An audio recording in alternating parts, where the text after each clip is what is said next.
Boa noite. E a todos vocês que estão aqui, os nossos amigos que estão em casa.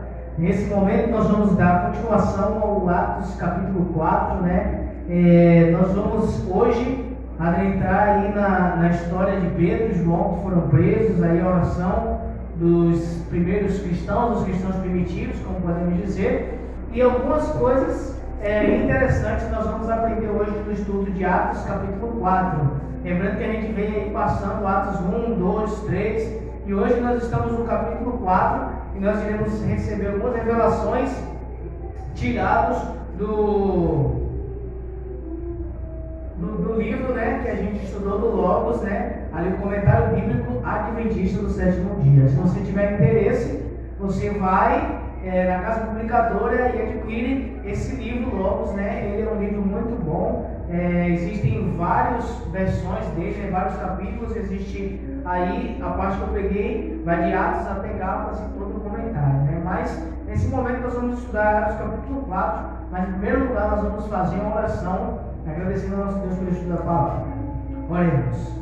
Senhor Deus, Pai querido e maravilhoso, neste momento, Pai, estamos aqui para louvar e glorificar o teu santo nome, Pai. Amém. Senhor Deus, que todo empecilho da nossa mente, na mente das pessoas que estão ouvindo, que irão ouvir, possa ser retirado, Pai, e que o Espírito Santo possa trabalhar na nossa mente, no nosso coração, e que cada dia possamos tomar decisões que nos levarão para a Canaã celestial.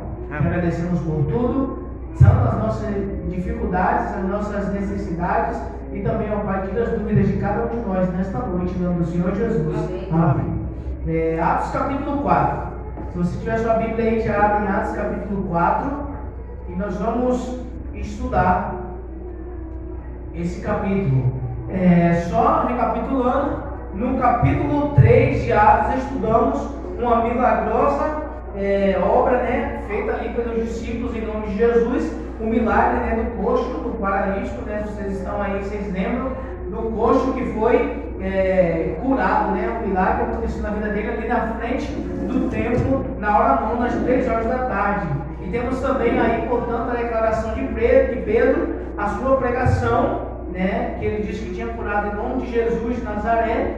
E também nós temos aí o capítulo 4 e alguns acontecimentos precederam após a cura e também após o sermão de Pedro ali na frente do templo, né? João também estava envolvido nessa cena aí, onde os discípulos foram presos, né? Agora nós vamos analisar Atos capítulo 4, versículo 1.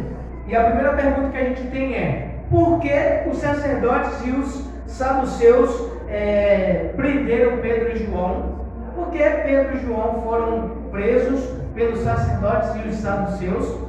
Atos capítulo 4, versículo 1 a 3. Atos 4, 1 a 3. Diz assim: falavam eles ainda ao povo, quando sobrevieram os sacerdotes, o capitão do templo e os saduceus, ressentindo por ensinarem eles o povo e anunciarem em Jesus a ressurreição dentre os mortos, e os prenderam, recolhidos ao cárcere até o dia seguinte, pois já era tarde. Veja só, aí a classe dos sacerdotes e do capitão e os saduceus foram prender Pedro e João, porque eles haviam feito a cura ali na frente do templo. Eles foram prender porque eles estavam pregando em nome de Jesus, e os saduceus e os fariseus queriam incriminar os discípulos pela cura que eles fizeram em nome de Jesus, né? Porque lá no passado você só poderia fazer a cura ou em nome de Deus, e a cura não poderia ser uma cura falsa. Se fosse uma cura falsa, você seria condenado. E se a cura não fosse em nome de Deus também, você seria condenado. E então a gente vê aí que os sacerdotes foram os primeiros a se ofenderem com aquele acontecimento. Agora, por que eles se ofenderam com aquele acontecimento? Porque a multidão começou a testemunhar acerca daquele acontecimento, da cura daquele coxo, né? Só lembrando, ele tinha 40 anos de idade quando ele foi curado, e ele vivia sempre ali na frente do templo, então todo mundo conhecia aquele homem, aquele mendigo, aquele coxo ali, e ele foi curado, e aquilo ali se espalhou por todos os lugares.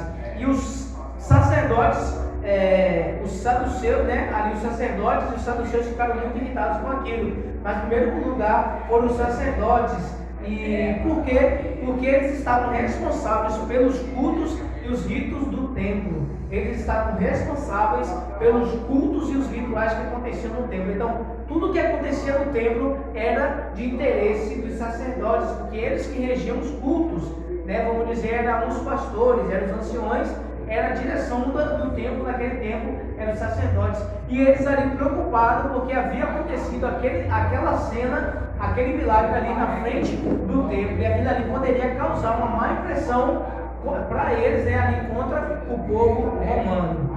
E também os saduceus não são mencionados com frequência no Evangelho, somente em Atos capítulo 23, versículo 8, que a gente vai encontrar citação dos saduceus. Quem são os saduceus? Atos capítulo 28, 23, versículo 8. Atos 23, versículo 8.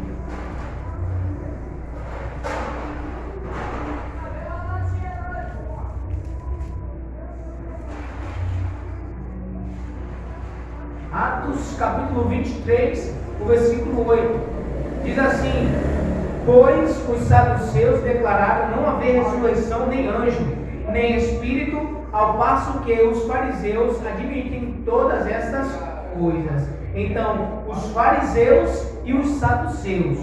Os fariseus e os saduceus. Os saduceus, eles estavam preocupados com aquilo que estava acontecendo.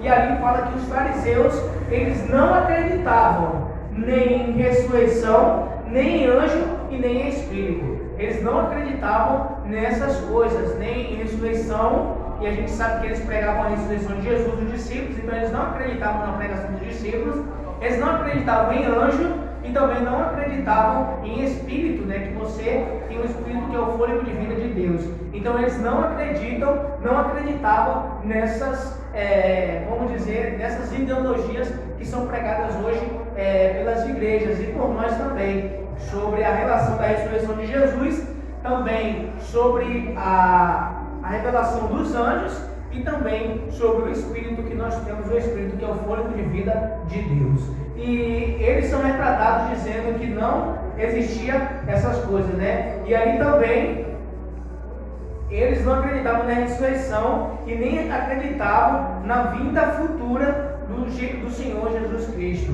Por isso foi quando a doutrina da ressurreição e da vida futura passou a ser enfatizada por Jesus e pelos apóstolos, que os saduceus surgiram como oponentes, como lá em Mateus 22, versículo 23 a 33, e nesta ocasião também em Atos capítulo 15, versículo 5. Na Bíblia tem relatos da conversão dos fariseus, mas não dos saduceus. Então a Bíblia fala que alguns fariseus eles foram convertidos, mas os saduceus não foram convertidos, justamente pelo fato deles não acreditarem em ressurreição. Então, se você não acredita que Jesus Cristo ressuscitou dentre os mortos, em vão é a sua fé e você não tem como se salvar, porque só há uma salvação através de um só, que é Jesus. Se você não acredita em Jesus, você não consegue ser salvo, você não encontra a salvação.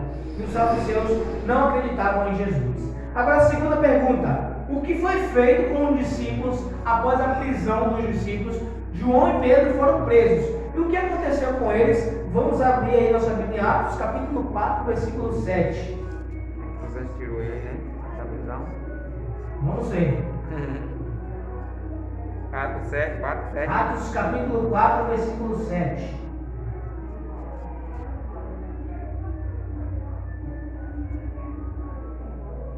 Atos capítulo 4, versículo 7 diz assim: e pondo-os perante eles, os arguiram, com poder ou em nome de quem fizeste isso? Veja só, aí a pergunta que os fariseus e os saduceus fizeram aí para os discípulos, falou que quando perante eles o arguiram, com que poder ou em nome de quem fizeste isso? Essa foi a pergunta que foram feitas aos discípulos. Eu falei nesse instante, agora há pouco, que antigamente eles seriam julgados se eles fizessem cura em nome de espíritos malignos, ou então se não fizessem em nome de Deus, ou se a cura fosse enganosa para enganar as pessoas eram condenadas. Então por isso a pergunta: vocês fizeram essa cura em nome de quem? Porque dependendo de quem eles fizeram uma cura, eles seriam condenados ou seriam absolvidos, né? E aí agora Pedro e João, eles foram presos por causa da cura que foi feita àquele paralítico, aquele coxo na frente do templo. Mas depois ele foi solto porque foi verdadeiro, né? Isso aí, lá na frente mais a gente vai ver que eles foram soltos, né? Ali diz que a cura deles aconteceu, que horas que aconteceu a cura? Na hora nona, e essa é a hora equivalente, a hora nona. A hora nona é equivalente às 3 horas da tarde, foi a hora que Jesus morreu também, foi na hora nona, né? Jesus morreu na cruz do Calvário. Mas quando Jesus entrou na cruz, que era 9 horas da manhã, né? Era mais ou menos isso aí, Paulo. Eu não sei muito exatamente a hora, mas Jesus morreu ali às 3 horas da tarde, né? Que foi a hora nona, era a hora justamente que eles faziam as orações no templo. E Pedro e João estavam indo para o templo para fazer as suas orações. Quando chegaram lá, encontraram o quê? Aquele coxo. E ele ali pediu alguma coisa, pediu dinheiro, eles não tinham dinheiro e curaram aquele homem. E ali agora aconteceu que após a cura, Pedro e João fizeram, né? Ali aquela mensagem e em seguida eles foram presos. Então esses acontecimentos aqui de Atos capítulo 3 e Atos capítulo 4 são basicamente quase no mesmo momento. Eles curaram aquele homem, fizeram a mensagem, o povo se converteu e depois, naquele exato momento que eles pregaram ali, o que aconteceu? Eles também foram presos. Então foi naquele mesmo momento. Houve a cura, a pregação e também a prisão dos discípulos. Isso já era tarde, vamos dizer aí, já consideramos no pôr do sol, quando Pedro e João foram presos. E não poderiam emitir sentença judicial à noite. O Sinédrio não poderia emitir sentença judicial à noite. Agora, por que eles não poderiam emitir uma sentença para os discípulos de noite? Eles não julgaram de noite, esperaram para dar outro dia para julgar os discípulos? Vocês sabem dizer? Não, né? Está lá em Jeremias, capítulo 21, versículo 12. Vamos, Jeremias 21, 12. Jeremias fica no Antigo Testamento, depois aí de Isaías, Salmos, Provérbios, Isaías aí, por aí. Jeremias 21, 12.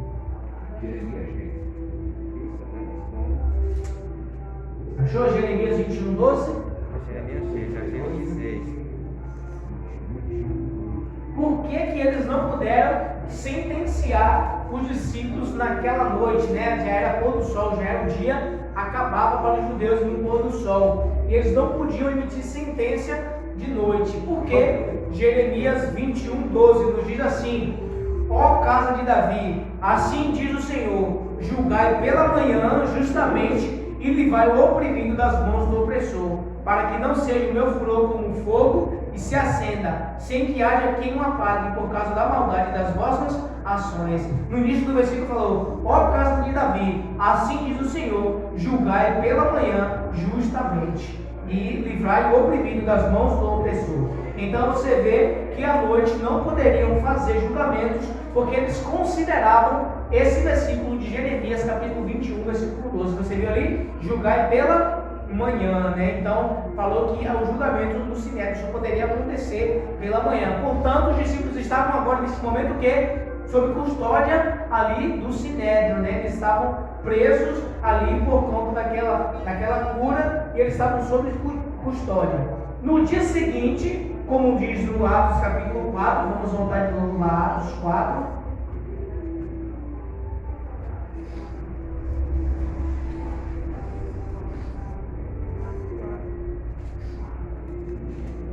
Atos capítulo 4, versículo 5, diz assim, ó: no dia seguinte, reuniram-se em Jerusalém as autoridades, os anciãos e os escribas. Veja só, eles no dia seguinte, como está dizendo no capítulo 5 aí, começaram uma investigação judicial para ali ver o que estava acontecendo, por que os discípulos estavam ali e também por que aquela euforia toda na nação judaica. Então, começaram no outro dia de manhã cedo ali, a primeira oportunidade que eles tiveram foram para julgar os discípulos. E quem estava presente ali naquele sinédrio? Quem estava presente?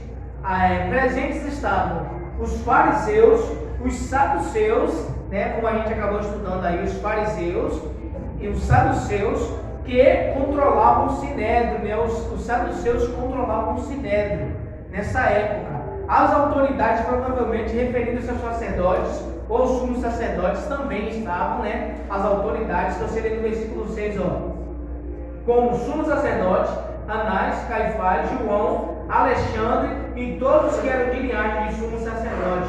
No versículo 6 fala que no dia seguinte, em Jerusalém, as autoridades, os anciãos, os escribas. Então nós temos aí autoridades, anciãos e escribas. Temos também Anás, Caifás, João e Alexandre. São homens importantes e pessoas da linhagem de sacerdote, de sumo sacerdote. Então você vê que existia ali uma cúpula, né, de pessoas para fazer aquele julgamento ali, tipo um tribunal mesmo. Ali era tipo uma meia-lua ali onde eles ficavam, né, ali sentados. Os discípulos eram réu e ali eles eram ali investigados para ver se eles tinham razão ou não. Então quem estava ali? As autoridades, que podemos dizer ali que foram refere-se aos sacerdotes ou aos sumos sacerdotes, os anciãos. O que eram os anciãos? Aí, os anciãos eram as pessoas mais leigas do sinédrio, né? Era a parte leiga do sinédrio, os anciãos. Os escribas, que eram os juristas, que estavam ali, né? Então, os escribas eram juristas profissionais, e os intérpretes da lei reconhecidos. Anás, quem era Anás? Anás ocupava uma posição elevada no sinédrio. Anás, você lembra que foi ele que foi o quê? Que julgou Jesus também, né? Primeiro, antes de Jesus ir para lá, para o sinédrio, para ser julgado pelos sacerdotes, os fariseus ali, né? E os saduceus, o que aconteceu? Jesus primeiro foi à presença de Anás e Caifás. Então ele era um homem de muita autoridade ali no meio dos judeus. Ele ocupava uma posição elevada no sinédrio sobre os judeus.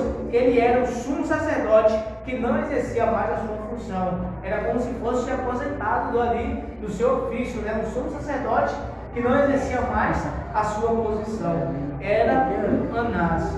E também temos o Caifás, que também era o genro de Anás. Caifás era o genro de Anás e era um político pragmático, né? Caifás. Mas a turma tinha muito poder, essa turma aí. Era a turma que era pessoas dali de grandes, do alto escalão de Jerusalém, pessoas da lei. Os saduceus era o pessoal que regia o templo, o sinédrio ali. Tinha também os fariseus que regiam o templo, os cultos e tudo mais. Tinha os sumos sacerdotes, tinha os escribas, que eram os doutores da lei, os juristas. Tinha ali o Anás, que era o sumo sacerdote já encostado ali, podemos dizer, sim, fora do exercício ali, né? Mas existia grande autoridade. Tem o Caifás, que é genro do Anás, que era um político pragmático, ou seja, ele era um realista e objetivo, esse Caifás. E por fim, chegamos a João e Alexandre, e a Bíblia não traz muita menção a esses dois homens.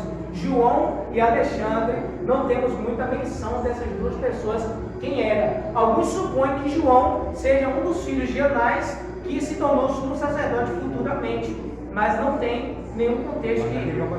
Não, é outro João, era outro João que estava aqui. Tanto João. Tem tanto João, E João e Alexandre, não temos identificação precisa de quem foram estes homens. Então você vê que tinha ali uma multidão de pessoas com grande autoridade, homens doutores da lei, homens estudados, homens de faculdade, homens que sabiam o que estavam falando. Eles julgavam ali o que? Todas as pessoas. Então você vê que aquele momento para os discípulos foi um momento de grande apreensão. Imagina os recém-convertidos ali, as pessoas, os novos cristãos, vendo aquilo tudo acontecendo. E será o que vai acontecer com João e Pedro? Eles foram presos, eles estão sob custódia, e a gente vai ver o que aconteceu. No capítulo 3, pergunta de número 3: o que aquela comissão fez ao ver a intrepidez de Pedro e João? Atos capítulo 4, versículo 13 a 17. Vamos ver o que foi que aquela comissão fez ao ver a intrepidez de Pedro e João. Atos 4, de 13 a 17. Diz assim: ao verem a intrepidez de Pedro e João, sabendo que eram homens iletrados e incultos, admiraram-se e reconheceram que haviam eles estado com Jesus. Vendo com eles o homem que fora curado, nada tinham que dizer em contrário, e mandando sair do sinédrio, consultaram entre si. 16, dizendo: que faremos com estes homens? Pois na verdade é manifesto a todos os habitantes de Jerusalém que um sinal notório foi feito por eles, e não podemos negar. 17, mas para que não haja maior divulgação entre o povo, ameacemos para não mais falarem neste nome a quem quer que seja. Então eles não podiam negar que aquele coxo foi curado, porque era uma revelação para todas as outras pessoas, para todos os judeus. E aí o que eles fizeram? Foram ameaçar Pedro e João para eles não falarem mais o nome de Jesus e em nome de Jesus para as pessoas. Aqui os discípulos usaram a intrepidez, o mesmo que dizer que eles usaram a liberdade e o preparo para falar. Eram homens incultos, mas cheios do Espírito Santo. Eles tinham liberdade para falar e falavam com grande preparo e muita autoridade, algo que não se esperaria de alguém sem instrução de oratória. Os discípulos não tinham instrução nenhuma de oratória. Eles não sabiam ali, tudo que os fariseus sabiam. Eles não tinham estudado em faculdades e tudo aquilo que tinha acontecido, Tudo aquilo que tinha acontecido trouxe uma menção de que os discípulos haviam estado com Jesus, porque eles falavam da mesma forma que Jesus falava, porque eles usavam os mesmos termos que Jesus falava. Nem debater com os caras, eram os homens doutores, Tipo assim, um doutor e uma pessoa leiga, Não tem nem como você. Eu e você. Bater de frente. Não tem nem como você. Posso discutir com meu amigo? Não tem nem como você bater de frente com aqueles homens, mas aqueles homens cheios do Espírito Santo estavam falando com intrepidez e ousadia acerca da palavra de Deus. Eles estavam usados com muita ousadia, muita intrepidez, e ali estavam preparados para falar. E como aqueles homens poderiam falar daquela forma se eles não tinham recebido nem sequer um curso de oratória? Hoje em dia tem curso de oratória, Antigamente os discípulos não receberam nada disso. Então, ao buscar uma explicação para a intrepidez dos apóstolos em ensinar a respeito de não possuir educação formal, os líderes reconheceram que a forma de Pedro falar era a mesma que Jesus. Não só o poder para curar, mas também a mensagem e a forma de apresentá-la derivavam de Cristo Jesus. Então, a forma deles apresentarem a mensagem, o poder que eles usavam e como eles falavam, eles reconheceram que aqueles homens tinham estado com Jesus. Veja só que diferença que Jesus fez na vida daqueles discípulos.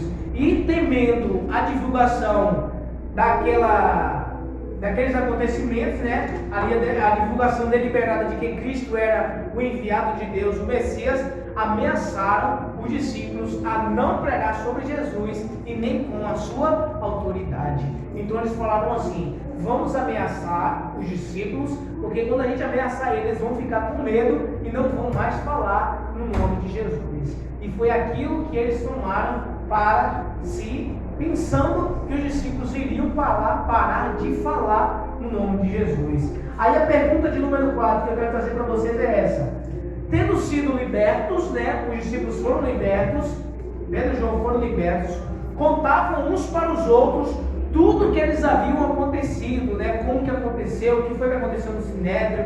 O coxo falou ali sobre as interrogações que também ele sofreu ali também, e ali começaram a contar uns para os outros. Os cristãos fizeram uma oração poderosa. O que aconteceu após eles fazerem essa oração? Vamos ver Atos capítulo 4, versículo 31.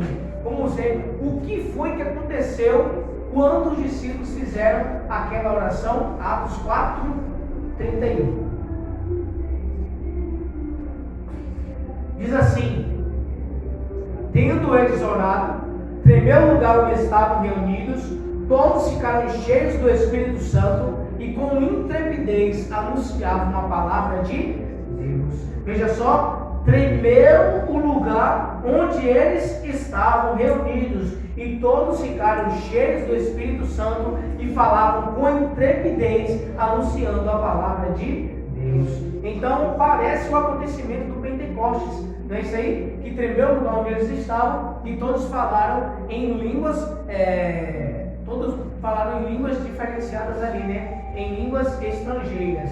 E aí a gente vê que Nessa língua aí, ao levarmos em conta as outras manifestações do Espírito Santo de Deus, podemos concluir que esse não foi um mero terremoto, né, que aconteceu ali na cidade de Jerusalém. Porque muitas pessoas podem dizer, não, tremeu porque aconteceu um terremoto. Não foi um terremoto que aconteceu, foi uma coisa local, onde eles estavam. Tremeu o lugar onde eles estavam, não tremeu a cidade toda, foi somente o lugar onde eles estavam. Mas o que aconteceu ali? Um evento sobrenatural, foi uma renovação da maravilha ocorrida no Pentecostes, mas ao que tudo indica, sem aparição de línguas de fogo. Naquele momento só tremeram, eles ficaram cheios do Espírito Santo, mas sem aparição de línguas de fogo. Por quê? Porque não era necessário naquele momento ter aquela manifestação da língua de fogo ou da língua estrangeira, né, de outra língua, porque todos ali eram judeus e todos estavam reunidos e não tinha a precisão do Espírito Santo mais uma vez se revelar. Isso aí. Então não tinha precisão de Espírito Santo se revelar em língua de fogo. Só tremendo quando eles estavam e eles ficaram cheios do Espírito Santo. Dessa forma, os cristãos confirmaram que Deus de toda a natureza, a quem eles clamavam, estava no meio deles. Veja só, Deus, imagina, você está orando na igreja e de repente a igreja começa a tremer e vocês ficam cheios do Espírito Santo. Isso indica o quê? Que Deus está ouvindo a oração e que Deus está com a gente, né? Nisso aí. Então, se aconteceu aquilo lá, eles ficaram já pensando que aquilo aconteceu. onde está Deus é poder. Isso aí. Considerando sua necessidade direta ao Senhor, Deus lhe deu uma resposta. Deus lhe deu uma resposta, né? Ali há necessidades diretas daquelas pessoas foram de ter uma resposta de Deus, e Deus concedeu a eles uma resposta imediata, como prova de que ouvira as suas orações. Agora uma pergunta para nós: como que Deus revela que tem ouvido as nossas orações? Né? Deus se manifesta de várias formas e mostra que Ele tem ouvido as nossas orações, e todos ficaram cheios do poder do Espírito Santo. Todos foram cheios do poder do Espírito Santo e anunciavam, né, com intrepidez a palavra de Deus. Então, aqueles acontecimentos foram ali para acrescentar mais cristãos na igreja e também para o crescimento dos cristãos na fé, para que eles pudessem crescer na fé. Então, os discípulos foram presos, não teve nenhuma prova de que eles estavam fazendo as milagres ou curas em nome de outros deuses ou em nome de entidades, né, de magia negra ou tal. Então, eles foram libertos e quando chegaram cá, fizeram uma oração poderosa. E vamos ver, será que foi uma oração muito complexa que eles fizeram para aquele lugar tremer? Ou foi uma oração simples? Que às vezes a gente quer orar, né, para receber o Espírito Santo, a gente quer orar e quer acabar com tudo, e quer gritar, e quer fazer aquilo acontecer, e fazer um monte de coisa, e falar palavras bonitas, para que o Espírito Santo seja derramado na nossa vida. Mas a gente vai ver qual foi a oração que os discípulos fizeram, que ali Pedro fez, para que o Espírito Santo se manifestasse no meio deles.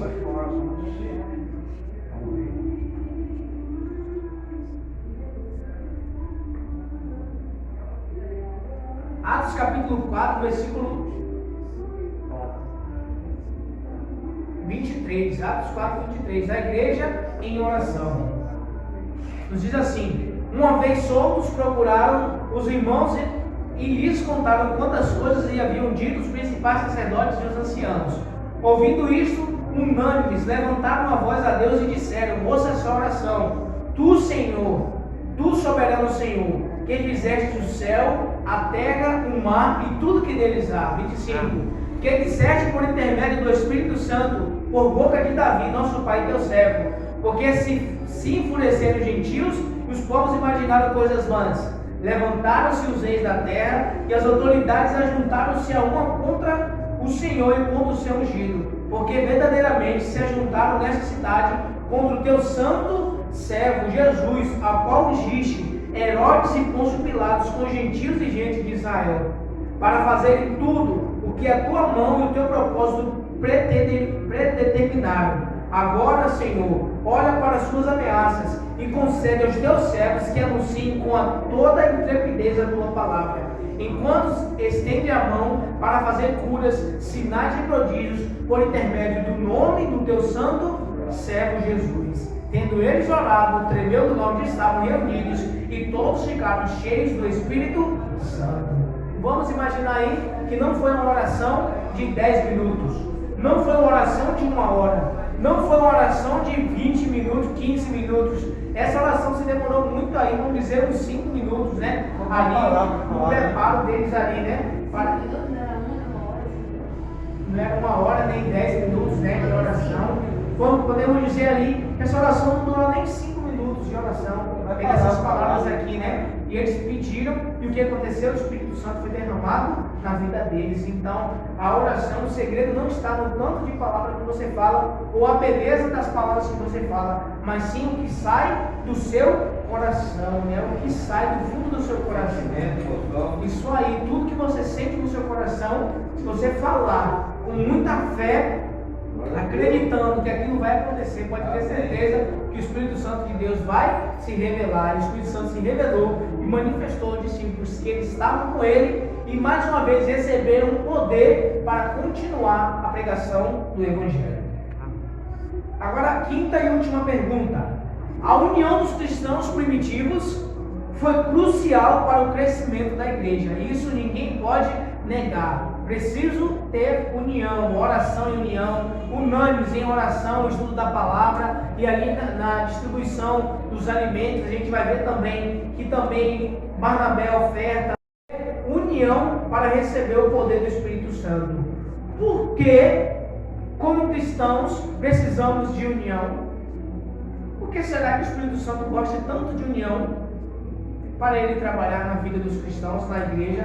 Por que o Espírito Santo gosta tanto de unidade, de união? Ele não poderia fazer individualmente, né? Cada um, Deus faria de um jeito. Por que o Espírito Santo ele gosta de união para ele trabalhar na vida da igreja? Por causa do crescimento, né? Porque Deus, você vê que Deus, quando criou o mundo, criou com que a Trindade. Então ele gosta de união porque é para o crescimento do Evangelho e da pregação.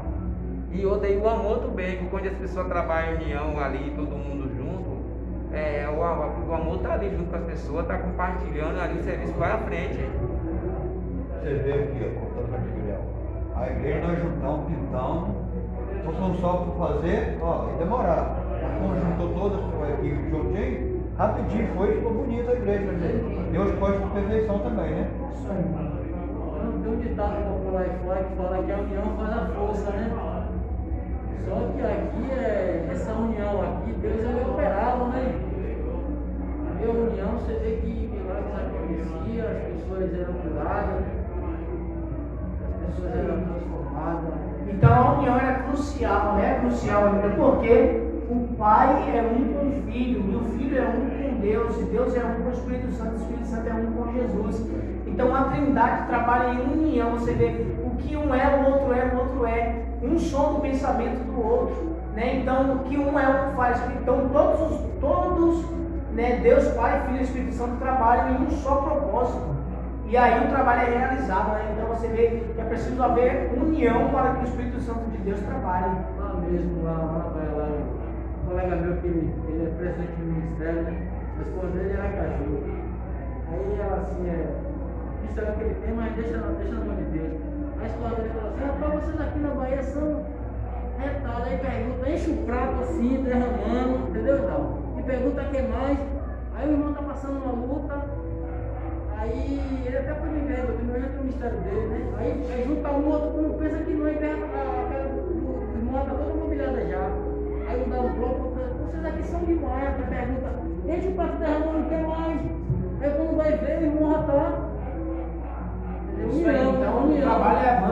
quando existe união. E Atos 4,32 diz assim, ó, Atos 4,32, da multidão dos que creram era um coração e a alma. Ninguém considerava exclusivamente sua nenhuma das coisas que possuía.